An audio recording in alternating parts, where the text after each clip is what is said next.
Coffee again. Just had to be done. 3 days left. Hey! Listen. You know it was only a matter of time, innit? You know. Guess who's back? He's back, folks. He's back. He's back, man. He was on vacay, but he's back. Look at him. His cousin is. Listen, I'm gonna sign this one up. I am gonna be this chicken's agent. Serious thing. I am gonna be this chicken's agent. Yeah. Chicken Houdini. Chicken Houdini is back, folks. Give him a round of applause. Big up. Big up.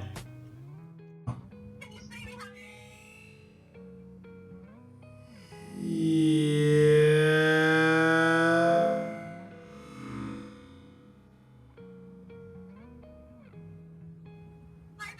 Hi, baby.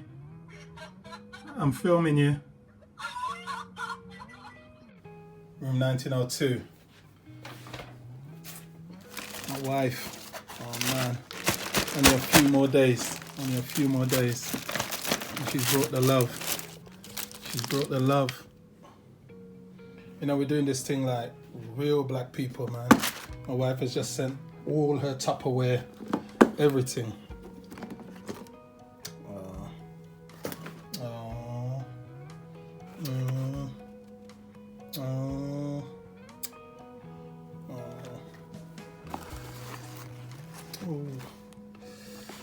Oh, some of that.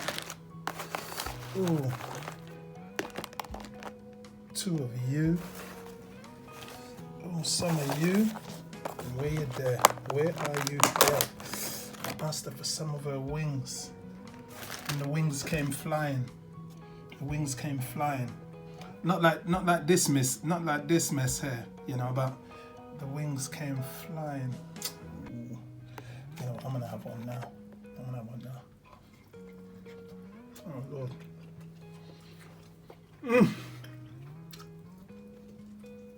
Father day. I was 27 years old, and it was a month before I got married. And all the plans were set, venue was set, money's paid, everything is set, you know. My suit was made, groomsmen's suits are hired, everything was done, but quietly, I was going through serious panic. I was going through severe panic and anxiety because I was gripped by the fear that I was gonna fail. That I was gonna fail as a husband, that I was gonna fail as a father, to come to be everything. And why? Because my dad had left when I was 5 years old, walked out of the marital home, never came back into the marital home again, always stayed on the periphery of our life. Near enough to be seen, but never close enough to be present. And I just realized I didn't know what it meant to be a husband. I didn't know what it was to be a father. I didn't know what it was to be a provider, to be a nurturer, to be the man in a house. You know, I was raised by a single mother. You know, that godly Christian woman loved me like a mother, beat me like a father. You know, I was raised by that woman, and she did. She was mum and dad, and you don't even actually think that you miss it until it comes to the time that you realize you need it. You need that pattern. You need that model. You need that person to give you a sense of how you're gonna navigate. How you're gonna navigate the you that's inherited from them. How you're gonna navigate the you that you've developed yourself. How you're gonna bring all of those things to bear and love in one space and grow in one space. And quietly, I was walking around, honestly panicking with this deep anxiety. It was eating me up. No one knew. It was just something. I didn't discuss it with no one. I didn't even discuss it with Yvonne. Because I didn't want to give her any stress leading up to the wedding, obviously. And I was just carrying this thing. And then I remember one day, in the midst of it all, I think I realized I had just come as far as I was going to go in order to carry it. I remember God saying to me, Eddie, I know you didn't see it, but what did you deserve to see? Never forget him asking me that question. What did you deserve to see? And I remember explaining what I felt like I deserved to see, in terms of a father in the home, in terms of a man with my mom, in terms of a man that I feared and a man that I revered at the same time. You know, I wanted to experience like other children experience. If my mom would have said, wait till your father get home, you know. To have a man hold me on my head and just like, yeah, boy, you did good. Or like, boy, is that idiot, eh? And then come and hug me and say, come, let's try this again. And I remember explaining all the things that I deserved to see. I felt I deserved to see. And I remember God saying to me, well, go on and marry the girl. Marry the girl. And I'll teach you how to do it as you go on. I'll teach you how to do it as you go on. If you're willing to put the work into you, if you're willing to put the work into her, if you're willing to put the work into the journey, I'll teach you how to do that as you go on. And so that's what I did. I married her. We're 27 years in this year.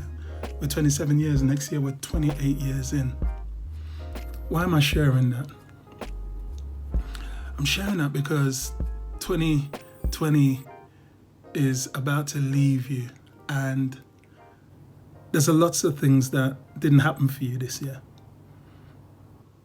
They just didn't, and they're going to stay unhappened in this year. But what did you deserve to see? What did you deserve to see? What did you deserve to learn? What did you deserve to experience? Write it down. Write it down.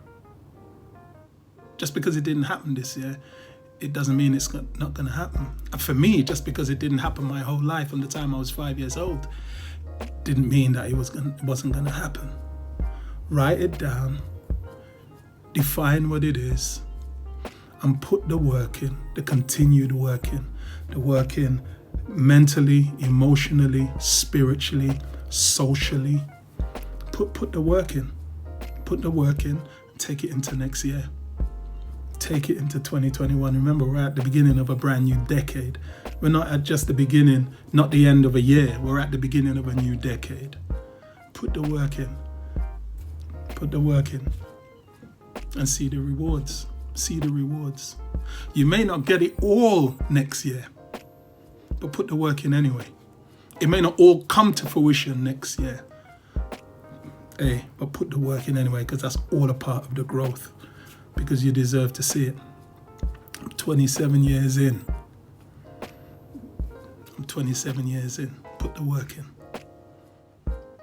Hey, I want to say thank you to the Newcastle Multicultural Pathfinder Club for just sending me up this rucksack of love, and my wife for putting the goodies inside. I don't know. You think my wife is sending me a message? Right. All right, babe, I get the message loud and clear.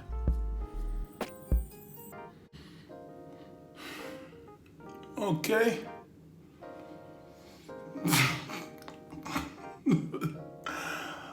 All right. Well, here it goes. As a matter of fact, let's go to the other place.